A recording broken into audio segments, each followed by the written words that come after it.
everyone, this is a pregnancy update video. So I'm about 8 months pregnant. I'm in my third trimester. I've come so far. I'm 32 weeks pregnant, which is really exciting. But let's talk about some of the reality of being pregnant. And actually, I was going to film a different video today. A lot of people have wanted to have like a apartment tour of like the kitchen and the living room, because that's changed a lot since we've moved into this Seoul apartment. But Yule has been home from daycare for a few days because he had a bit of a runny nose and he trashes the place. So I feel like it's going to take me like 2 days just to clean up in order to show you what it looks like. So instead, let's talk about being pregnant. Pregnancy is hard, you guys. Like, people talk about pregnancy glow. Like, I don't have that. I don't have it at the moment. I've got like a ton of makeup on my face to try and make me look better. But yeah, I think people who haven't been pregnant, they're like, oh, it's this wonderful, magical time, and it's not. It is awful. I mean, some women have wonderful pregnancies, but like, I feel like so many women don't at all, and it's not always a fun time. Now, I also want to clarify, I'm very, very grateful to be pregnant. Those that have followed us for a long time know I have infertility issues, so there was a chance that I would never be able to be pregnant. So I'm so thankful. I'm so thankful that we have our son Yule. I'm so thankful that I'm now pregnant with this baby girl.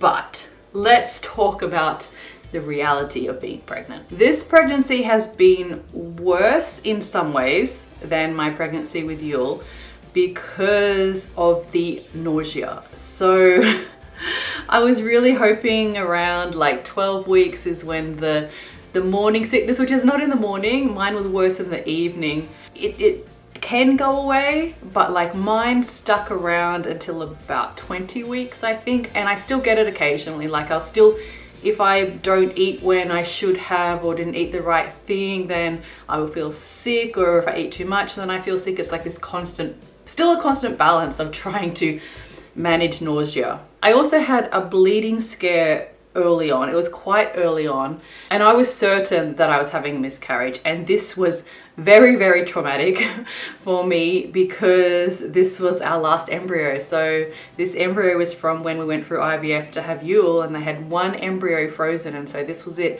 And if this didn't work, if I lost this embryo, then we have to start everything again. We weren't sure if we wanted to do that or not. And so I called Hugh and got him to come home from work, and we rushed to the hospital. But because I was so upset and so distraught, thinking I was losing this baby, my temperature was really high. And the times that we're in, they check my temperatures. We go to the emergency room and they're like, your temperature is high. You're going into an isolation. You're going into an isolation room until we get the test back. And of course I didn't have it. And by that time I was like calming down. And so then I'm stuck in this room for hours and hours being like, I don't have that. I was just distraught because I thought I was having a miscarriage. And by that time they'd done a urine test and a blood test, and they were like, you are still pregnant. And they had to wait for the C test to come back and to show that I didn't have it before I could go get the vaginal ultrasound to like check everything was fine. And it was 2 a.m. by the time they could do that. And so it was like empty, quiet, spooky hospital, and the ultrasound technician is like, yeah, everything's seems to be fine. But it wasn't until I saw my IVF doctor and she's like, everything's fine, don't worry, it can happen, you have a bit of bleeding at the beginning, that was like 2 days later that I was like, phew. They're very, very, very little. Oh, we can't see the eyes yet. Can't see the eyes yet. Okay.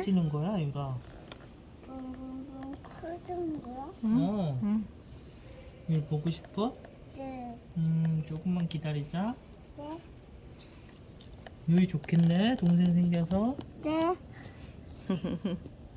동생 보고 싶어? 네. 동생한테 뭐라고 하고 싶어?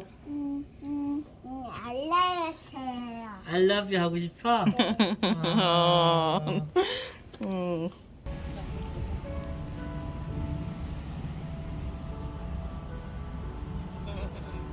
Everything has been fine as far as keeping this baby in and keeping this baby healthy, because I'm at risk of preterm labor because our son Yule came at 33.5 weeks and I had bleeding before that. I had placenta previa, which meant my placenta was over my cervix, which is not good.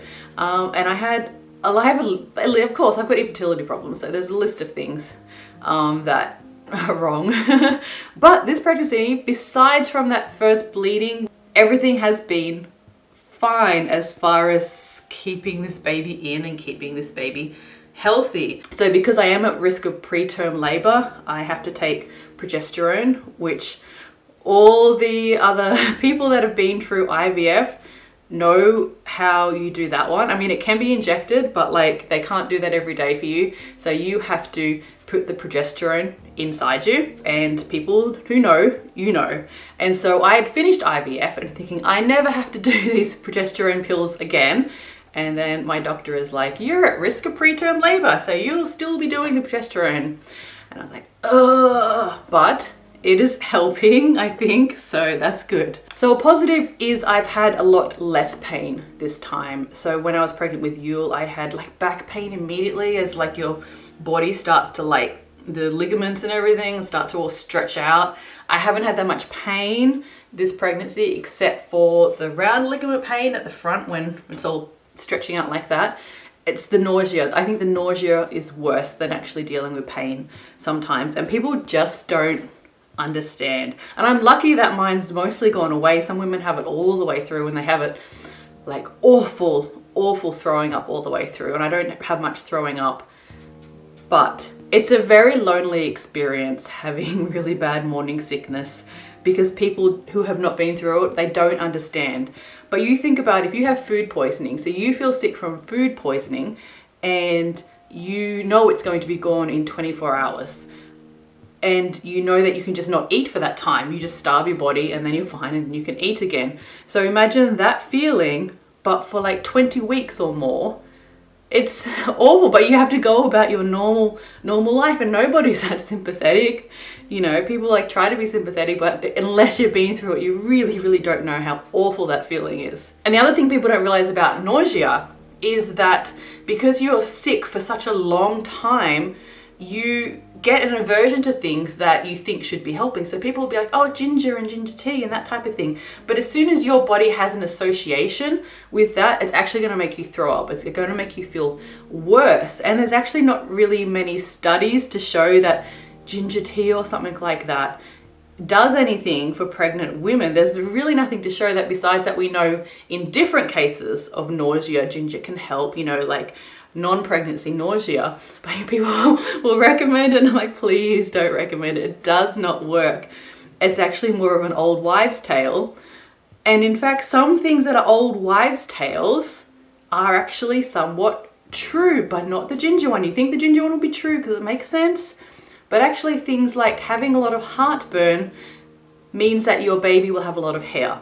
That actually has more truth to it because they've done studies to show that, because it's to do with the hormones or chemicals released at that time when the baby is like growing hair. And I have awful heartburn. So let's see how much hair this baby has when she comes out, because my heartburn has been awful, but I'm on some medication for it at the moment, which makes it better. But the other problem with heartburn, if it's not managed, is it makes you nauseous as well, because you constantly have the inside sweaty cheek feeling, which is like, ugh. But like, I don't have that feeling at the moment, but things will just come up because it's like my stomach's up here now and I can easily vomit everywhere. Isn't that nice? So besides from heartburn, other symptoms are like congestion. So it's like having a cold all the time. I'm very congested all the time. And then cramps when I'm trying to sleep. But I think I'm sleeping better than the first pregnancy, because the first pregnancy I had so much physical pain and back pain, but I don't have as much as that this time. So it's quite normal for pregnant women to also feel some anxiety or even depression. You've got your hormones going crazy, your body is changing, you can feel quite claustrophobic in your body. It feels like your body betrays you a lot of the time. Like, this is not me, what is happening to me. So I've definitely had some hard days, but I think on a whole it's been okay. I'm getting some like I don't know, nesting anxiety now because we haven't bought a lot of things that we need to, and so that's sort of a normal thing that happens where you're like, we need to get this, we need to get this, we need to get this, and I feel anxiety about that, like we're not ready for this baby yet. But that is all quite normal. As you can hear, I'm congested and it's like bleh. Also, something so stupid about pregnancy, I'm back to talking about morning sickness stuff again, is like I would work out like, you know, 3 or 4 times a week before getting pregnant. And of course I had the goal of like, oh, I'm going to stay fit and healthy all the way through pregnancy. And then you have that morning sickness, all day sickness start. And it's like, oh, I can't do a workout because if I bend even slightly like this, I'm going to throw up.